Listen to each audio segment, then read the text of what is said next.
Fraser Coast FM, Tracy and the Big D, and our next guest tonight is Sally Ann Whitten. Yes, you know the name because her new song has been out for a couple of weeks now, Not Afraid of the Dark, and it's doing great guns. Congratulations on a great song, Sally Ann. Hey, thank you very much. Nice to talk to you guys again. Yeah, it's been a little while, hasn't it? I suppose things have happened in between, and it has been a while since you released new music. It's been a couple of years now. It has been a couple of years, yes, which, you know, time just gets away, and that whole last year was pretty much just a non-event or write-off, wasn't it, really? Yeah. We won't count that one.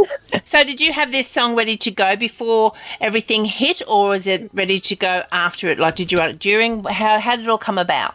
Well, I've been kind of toying with the idea of this song for a while, for probably a couple of years, actually, on and off. I've got, you know, scraps of bits of ideas of songs in books, and it was only, I got it out during COVID when we were in lockdown and couldn't go anywhere, no gigs, couldn't have gatherings, anything like that. And I pulled it out and I thought that'd be a nice something positive to work on, you know, a story, a song about people who, even though they're going through their own full-on times, you know, with sick parents or sick kids or whatever, they're the first ones to always put their hand out and help you, you know, and those people are amazing. I've got lots of them in my life. I thought that'd be cool, but I couldn't quite get my head around finishing it. So being COVID, I just was sending little voice messages, recorded things to my friend James Craswell, who's another great local musician here in Tamworth, and we finished it off that way.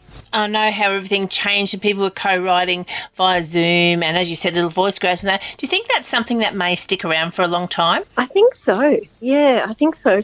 Because I think, well, speaking for myself, I'm really, even though I'm a performer and I spend a lot of time on stage, I'm actually quite shy, and I find co-writing in person sometimes a little bit daunting, but when there's just that little bit of distance, so you can have a think about what you write or what you say before you blurt it out in a co-writing session, you know, I find that really actually much preferable. So perhaps that could be the way for a lot of us going forward. You mentioned you're shy, Sally Ann. It's really interesting because a lot of people that are on radio, and you've got a very popular radio show now, are shy. It's because it's invisible, isn't it? You're not looking at an audience as such, even though you're talking to them. Yeah, it's a weird thing, isn't it? I tell people I'm shy and they crack up laughing, but in person I find, especially if it's a small group, I could walk out onto a stage with, you know, thousands of people, because I can't see their faces. It's not a big deal, but if there's 2 or 3 people in the room with me, I find that really daunting.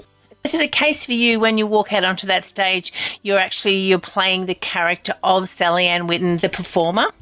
Yeah, you know, I think there probably is a bit of that. I think you definitely do tend to adopt a bit of a harder outer shell and a little bit more extrovert personality to try and engage people and sort of drag people in with your songs. I think it does become a little bit of an alter ego. Let's talk about your performer as a Tamworthite or Tamworthian. I don't know what the right term is. No. What is the term for a resident of Tamworth? I think Tamworthian is a commonly used phrase. Oh, well, we'll go with Tamworthian. So every time we go down there, we say we're going to Tam Vegas.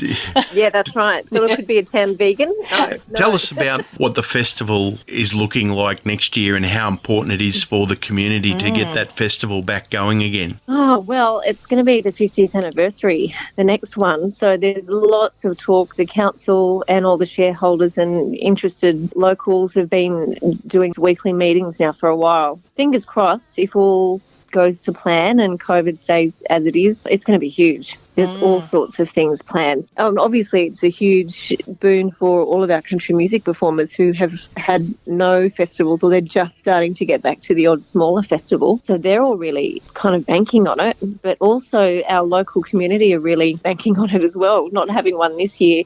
You know, we're all told every year about the financial impact of the festival. But I think this year everybody really understood, because not only businesses, but the flow-on effect, you know, from people, the businesses here who make the money, who then spend the money in the community.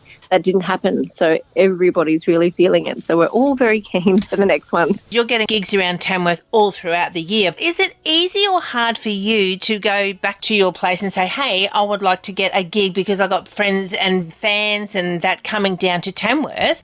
Do they sort of look and go, yeah, but we have you as a regular, so we don't want to put you on? Or do they welcome you as one of their bigger acts for Tamworth? That's a very good question. There has always been a little bit of a local Tamworth cringe for as long as I can remember when it comes to festival time. Probably not with every venue. There's some venues that have great people in charge who know, what actually goes on. And they're great and they're happy to support the locals who support them all year round. But there is always a few venues that just think, no, we want something exotic to draw the big crowds in, and you being here all year is not exciting enough, so we won't give you a gig. There is always a bit of that. Well, that's not good enough. I want their names. I'll be making a formal protest on your behalf, Sally Ann Whitten. Thank you. We'll chat about that. And I'm really worried about some of those venues. The ones that sell beverages and that.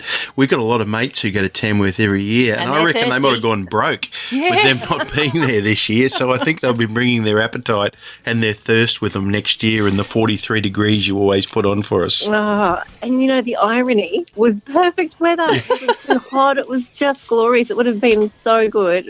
Anyway. Yeah. Well, Sally, we could talk for ages, but the song is out now. It's Not Afraid of the Dark. It's been out for a couple of weeks now. So for people at home who haven't got it just yet, how can they get a hold of it? You can download it from any of the regular digital places like iTunes, Apple Music, Amazon, any of those places. The clip is on YouTube as well. We've got a film clip, so you can check it out on there, or you can get all of those links from my website, which is sallyannwhitten.com. Sally Ann, it's great to catch up with you. This is the single. It's called Not Afraid of the Dark. Drag